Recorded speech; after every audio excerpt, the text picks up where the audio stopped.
Asmalik yaay kenn diine singari yow lanu wolo. Je vous remercie pour votre invitation et je suis tout à fait ravi d'engager une conversation pour comprendre le legs de la Malick et pour essayer de voir dans une très large mesure quelle fut sa contribution, si vous voulez, dans la constitution, dans la composition d'une identité qui est une identité sénégalaise, une identité propre à un Sénégalais qui se réclame de l'islam, et qui se réclame du tijanisme et qui se réclame du soufisme. Je m'appelle Mamadou Diouf, je suis né à Rufisque. Et en fait, si vous voulez, je pourrais revendiquer la capacité un peu de parler de la Tijania parce que je suis de Rufisque. Parce que Rufisque est devenu très tôt un des centres, effectivement, d'épanouissement de la Tijania, d'une présence très forte de la Tijania. Donc, j'ai été éduqué au Sénégal, ensuite en France. Je suis revenu enseigner l'histoire à l'université de Dakar. Et après, disons, j'ai travaillé comme directeur de la recherche et de l'information pour le Conseil africain de recherche en sciences sociales, le CODESTRIA. Et ensuite, je suis parti aux États-Unis pour enseigner à l'université du Michigan à Ann Arbor avant de me retrouver à Columbia. J'enseigne en fait l'histoire et les études africaines. Et je m'intéresse, si vous voulez, aux questions qui sont liées à l'expansion de l'islam, à la place de l'islam dans l'espace public sénégalais en particulier, aux engagements des musulmans avec les questions politiques, mais aussi avec les questions aussi bien littéraires qu'esthétiques. Et pour votre question à proprement parler, il est vrai que ce qu'on retient le plus de la Malick Sy, c'est le pédagogue, mais qui est aussi un sociologue, qui a écrit, et grâce aux travaux de certains, disons, spécialistes de l'islam qui ont eu accès à ses écrits en arabe, il est certain qu'il est l'un des grands sociologues des sociétés sénégalaises, dans leur évolution, dans leurs fondations qui sont à la fois des fondations, leurs fondations morales, leur fondation aussi, qui est une fondation, si vous voulez, en termes de culture. Placer El Hadji Malick Sy dans son contexte, c'est à la fois de le comprendre comme quelqu'un qui s'inscrit, si vous voulez, dans le contexte qui est le contexte de la fin du 19e siècle, où on assiste au grand djihad et à la fin de ces grands djihads qui sont menés, notamment le djihad de Mamadou Lamine Dramé, qui sont menés à la fois contre, si vous voulez, les Africains qui ne sont pas musulmans, mais aussi qui sont menés contre les Français.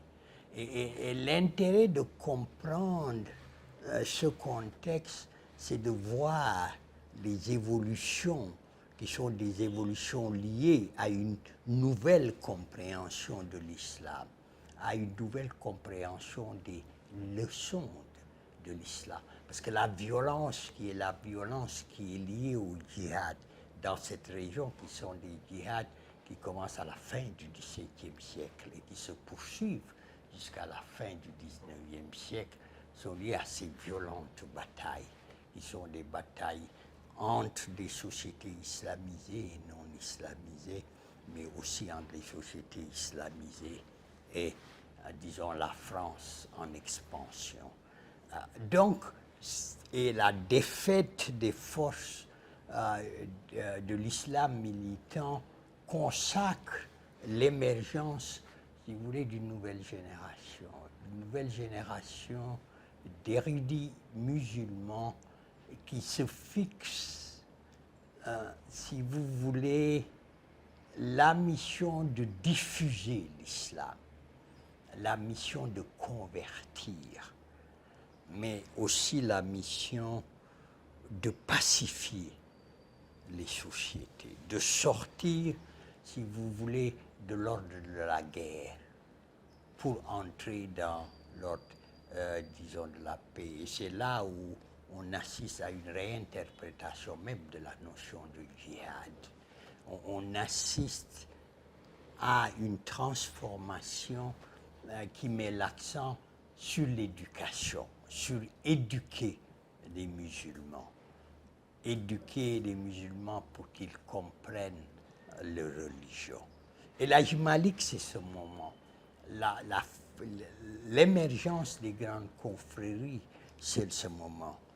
Le deuxième moment qui est très important, qu'on retrouve aussi bien chez l'Hadj Malik, qu'on retrouve chez Ahmadou Bamba et qu'on retrouve chez Abdoulaye Niasse, c'est l'idée de parfaire la connaissance coranique des musulmans, l'apprentissage du texte, l'apprentissage de l'exégèse, l'apprentissage de la connaissance de la loi islamique, mais aussi l'enracinement de l'islam dans le terreau qui est leur terreau, le terreau wolof. Et cet enracinement dans le terreau wolof explique pourquoi, en fait, ce qu'ils ont essayé de construire, c'est d'abord des communautés. Et ces communautés sont construites sur la base de l'enseignement, mais aussi sur la base de la production, disons, de la nourriture dont, en fait, leur confrérie a besoin. Et c'est ça qui, dans une certaine mesure, va les amener à repenser leur présence dans la colonie. Comme vous savez, à la fin de la conquête coloniale, qui est achevée dans cette région autour des années 1890, les marabouts sont suspectés de préparer la guerre sainte. Tous les marabouts. Donc, ils sont étroitement surveillés.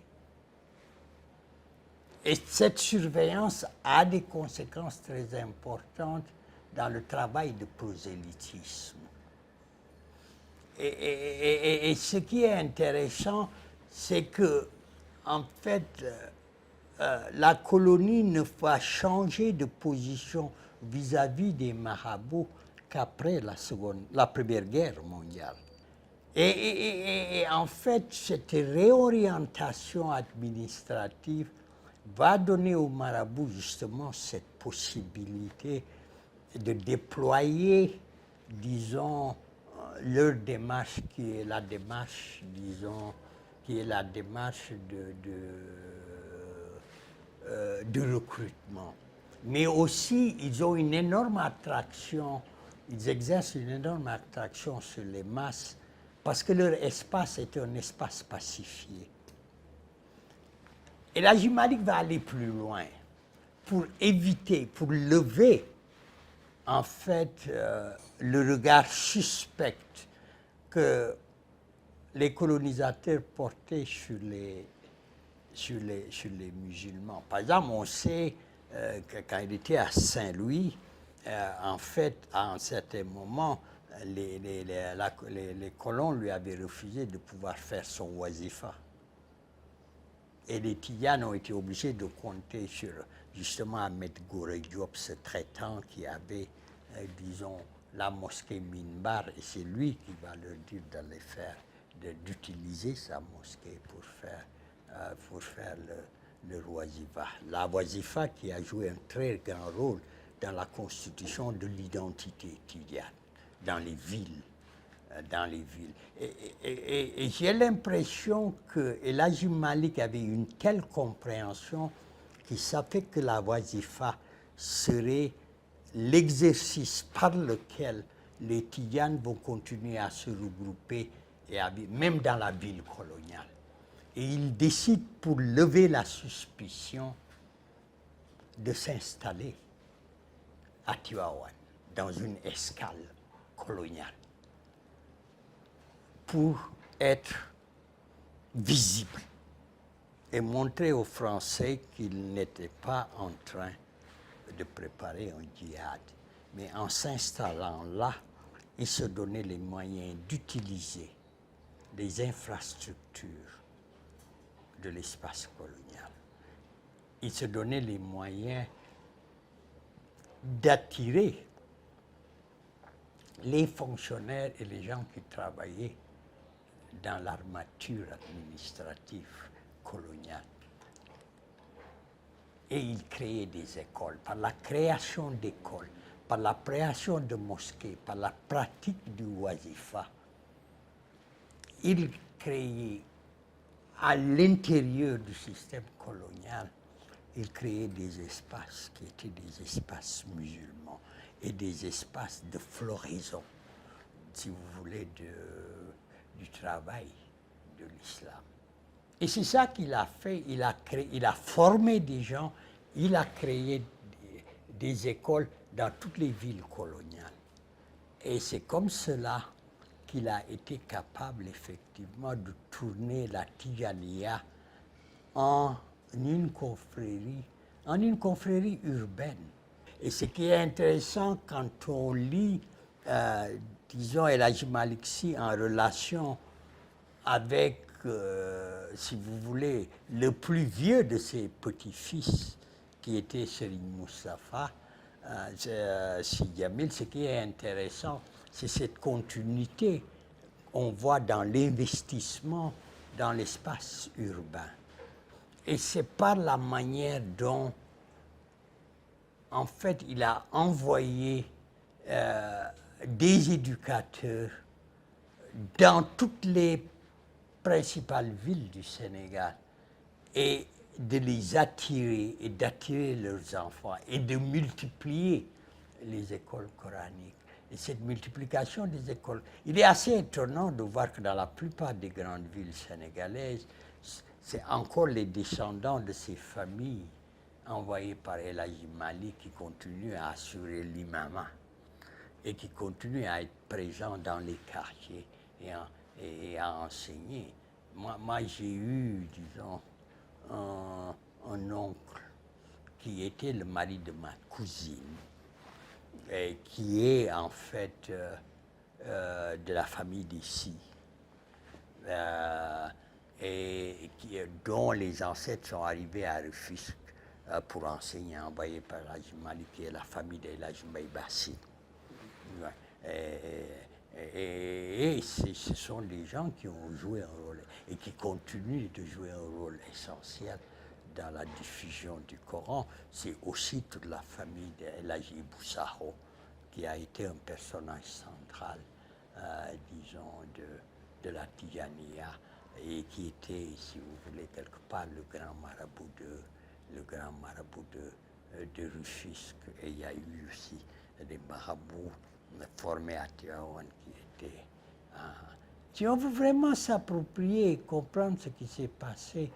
Et c'est valable pour l'ensemble des confréries qui, qu'on le veuille ou non, sont quand même arrivés à mettre en place une démarche éducative qui a eu, si vous voulez, des résultats très positifs. C'est effectivement de repenser cette expérience pour repenser la faillite de l'école sénégalaise. Et quand je parle de l'école sénégalaise, c'est de l'école d'inspiration occidentale. Il est aujourd'hui indispensable de repenser l'ensemble du système éducatif, mais de ne pas seulement repenser l'école française, mais de repenser en même temps l'école française et l'école coranique, si vous voulez. De repenser ces deux systèmes éducatifs pour arriver à voir comment elles peuvent, dans une certaine mesure. Et il va falloir effectivement essayer de comprendre, disons, les mécanismes qui sont encore les mécanismes utilisés. Et je pense toujours à l'expérience qui a été commencée par Serigne Murtada Mbacké et qui est aujourd'hui continuée par son fils Serigne Mamor, qui est non seulement des pratiques et une réflexion sur l'éducation, et pas seulement islamique, mais sur l'éducation moderne, sur l'apprentissage des langues, notamment le français et l'anglais, mais c'est aussi, en fait, une réflexion sur, comme il le dit souvent, on ne peut pas réduire la formation coranique à la production de prêcheurs. Et cette idée de rompre cette dialectique devient effectivement quelque chose qui pourrait permettre aussi de comprendre ce qui se passe dans le système éducatif dit classique. Ce qui va arriver, c'est qu'on les enseigne déjà. Pas au niveau où on devrait le faire, où on doit le faire, mais c'est en train d'être fait dans les départements d'histoire, dans les départements de sociologie, dans les départements d'arabe, ce qui montre qu'il y a trois approches qui peuvent être des approches différentes et complémentaires. Une approche purement théorique, une approche purement historique, une approche purement sociologique et une approche qu'on pourrait appeler une approche religieuse, d'études religieuses. Donc c'est cela qu'il faut arriver à faire et c'est cela qui est indispensable pour qu'on puisse comprendre la trajectoire des sociétés sénégalaises. C'est heurts et malheurs, tu vois, et ces problèmes. Mais ça va être fait parce qu'il est indispensable que nous connaissions les ressorts qui sont les ressorts de notre société et qu'on ne connaît pas. Il est indispensable de pouvoir comprendre les logiques qui sont les logiques qui animent les manières dont les gens pensent et agissent et qui font mouvoir ce pays dans des directions qui sont souvent des directions opposées. Ça, parce que la connaissance locale, les connaissances locales sont des connaissances qui sont présentes dans cette littérature qui est en littérature en arabe. C'est la nécessité de rouvrir le dossier pour comprendre les questions qui étaient les questions qui étaient soulevées à ce moment précis, qui est un moment de crise de la colonisation, de la fin des djihad et de la mise en place de l'ordre colonial. Et face à cette perspective, des marabouts qui tentent hors du périmètre colonial ou à l'intérieur du périmètre colonial d'imaginer un ordre qui peut échapper à cet autoritarisme. Un ordre qui permette d'aménager des espaces qui sont des espaces d'autonomie pour les sociétés sénégalaises, en particulier d'autonomie spirituelle, culturelle et civilisationnelle. On est probablement dans le même contexte aujourd'hui de crise, où les solutions, justement, devraient être des solutions, je ne dis pas les solutions qu'eux avaient envisagées, mais la démarche qu'ils avaient envisagée nous permettrait de venir à nos propres démarches. Et ce dont il s'agit effectivement, c'est d'être capable, ce qu'ils ont fait, de refonder moralement la société. Et aujourd'hui, probablement, cette refondation morale est la condition sine qua non d'une refondation politique. Et c'est un peu la discussion qu'on a eue quand on a parlé du contexte dans lequel surgit Serigne Cheikh Tidiane Sy.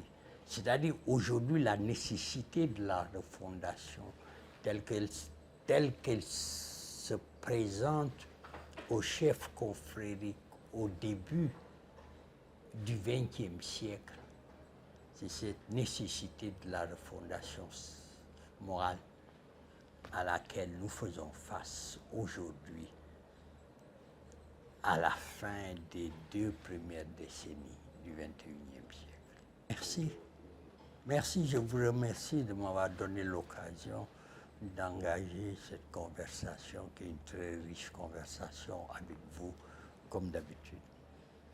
Merci. asmalik yaay kenn diine singaari yow lanu woolo asmalik yaay kenn diine singaari yow lanu woolo yakam yi fi doy na seede suna sura sol la dëgërloo asmalik yaay kenn diine singaari yow lanu woolo dundal na diine ci réew mi dayal fi réer asafarloo asmalik yaay kenn diine singaari yow lanu woolo li ma wudo taalif ci téere xajul ci gaal nañ ko seetloo asmalik yaay kenn diine singaari yow lanu woolo la tàmbalee ca Ndakaaru fay ko diwaar di ca leerloo